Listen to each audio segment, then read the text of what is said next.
Agape എന്ന സ്നേഹത്തിൻ്റെ മൂന്നാമത്തെ തലം. ദൈവവുമായുള്ള വിശ്വാസിയുടെ ബന്ധത്തെ സൂചിപ്പിക്കുവാൻ ഇത് ഉപയോഗിക്കുന്നു. ഇതാണ് വിശ്വാസിക്ക് ദൈവത്തോടുള്ള ഭക്തിയുടെ യഥാർത്ഥ തെളിവ്.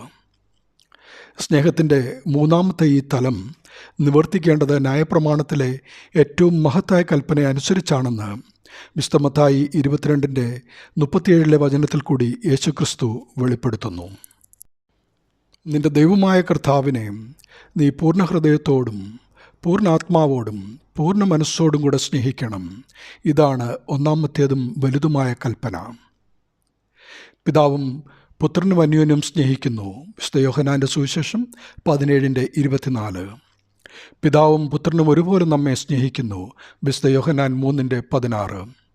അതുപോലെ നാമും കർത്താവിനെ തിരികെ സ്നേഹിക്കണം. വിശുദ്ധ മത്തായി 22:37 മുതൽ 39 വരെ. 1 യോഹന്നാൻ 5:3. ഈ സ്നേഹം സാധ്യമാക്കുവാൻ പുത്രൻ പിതാവിൻ്റെ കൽപ്പനകളെ അനുസരിച്ച് അവൻ്റെ സ്നേഹത്തിൽ വസിച്ചതുപോലെ നാമും അവൻ്റെ കൽപ്പനകളെ അനുസരിച്ചാൽ വിശുദ്ധ യോഹന്നാൻ 14:15 പറഞ്ഞിരിക്കുന്നത് പോലെ നമ്മിലും ദൈവസ്നേഹം വാസ്തവമായി തികഞ്ഞു വരും. 1 യോഹന്നാൻ 2:5. അനുസരണം സ്നേഹത്തിലേക്കും സ്നേഹം വിശ്വാസത്തിലേക്കുമുള്ള വഴി തുറക്കുമെന്ന് 26th എപ്പിസോഡിൽ നാം കണ്ടുവല്ലോ.